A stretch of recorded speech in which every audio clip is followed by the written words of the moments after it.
خیلی باشه.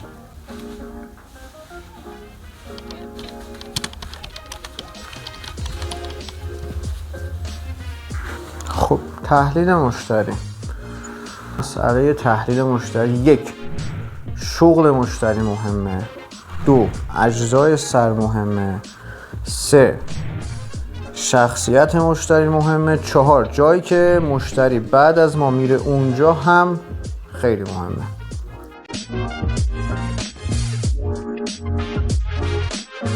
که قرار اصلاح ما رو اولین نفری که میبینه کی باشه. اگه اون نفر تایید کنه، نشون دهنده این که کارمون آقا اوکیه دیگه، کارمون درست بوده و این توی تحلیلمون باید بهش پی ببریم با پرسیدن سوالای درست.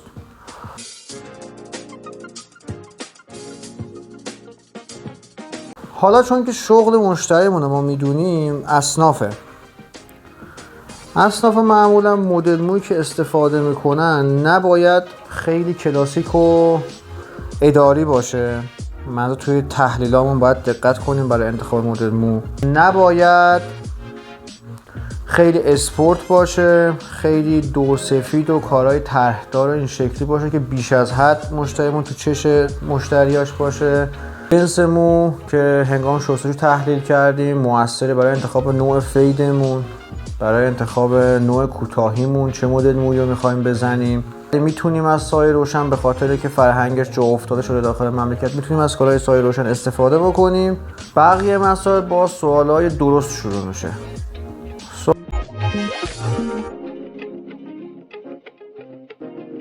سوالای درست اینه که معمولا یه سوال میپرسیم که چطور موهامون رو بزنیم. مشتری با توضیحایی که میده تقریبا به ما مثل سرنخ میده که سلیقه‌اش چیه. ما نسبت به سلیقه کار میکنیم، نسبت به سلیقه انتخاب مدل مو رو میریم تا بتونیم که حس خوب برای مشتریمون ایجاد کنیم.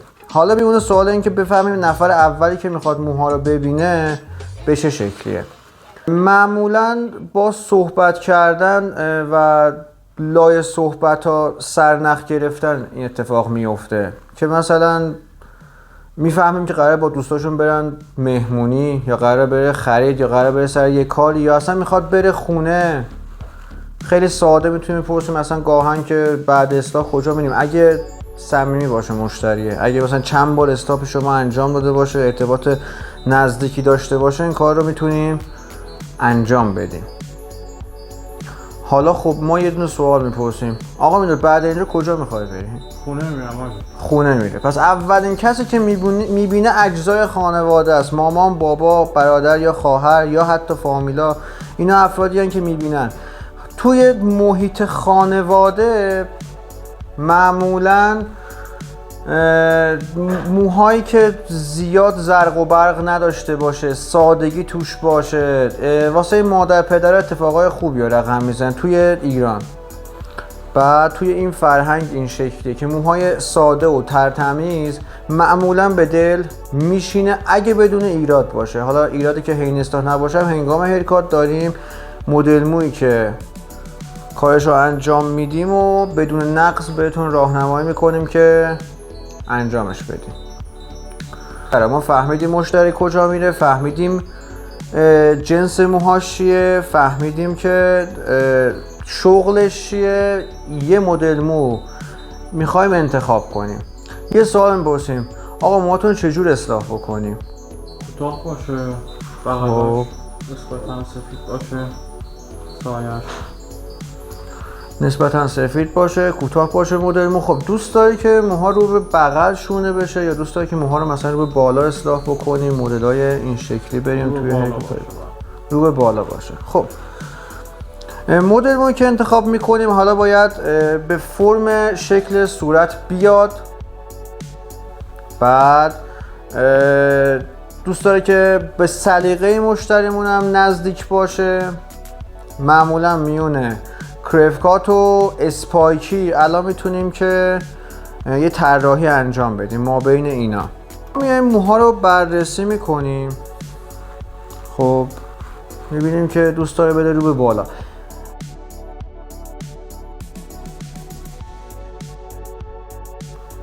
3 انگشت طول پیشونیه. پیشونی که طولش 3 انگشت باشه استاندارده، یعنی نه نیاز داریم که بپوشونیمش نه چیز دیگه. طول صورت برابر با تقریبا عرض صورت، یعنی شکل نزدیک به مربع است یا مربع است. این نماد اینه که ما میتونیم با استفاده از ریش یا ارتفاع مو به صورت طول بدیم یا طول صورت رو بیشتر بکنیم و این توی زیباسازی و استانداردسازی چهره مشتری خیلی تاثیر داره. واسه همین ما میایم توی ارتفاع میتونیم به اندازه تقریبا 2 انگشت از مو کمک بگیریم. به اندازه 2 انگشت مو از بالا نگه میداریم توی طراحیمون و ارتفاع بر این اساس تنظیم میکنیم. جنس مو یه جنس موی خشکه، خب ولی قویه، یعنی توانای ایستادگی رو داره. اگه طول زیادی نداشته باشه با استفاده کمتر از سشوار حالت دهنده میتونه خیلی راحت حالت بگیره. پس ما میایم بر اساس جنس مو میفهمیم که مو باید نسبتاً کوتاه باشه ولی باید 2 انگشت ارتفاع داشته باشه که به چهره بیاد. بعد توی انتخاب کارهای اسپاکی مجبوریم که بالای سر و بغل سر رو کانکت کنیم.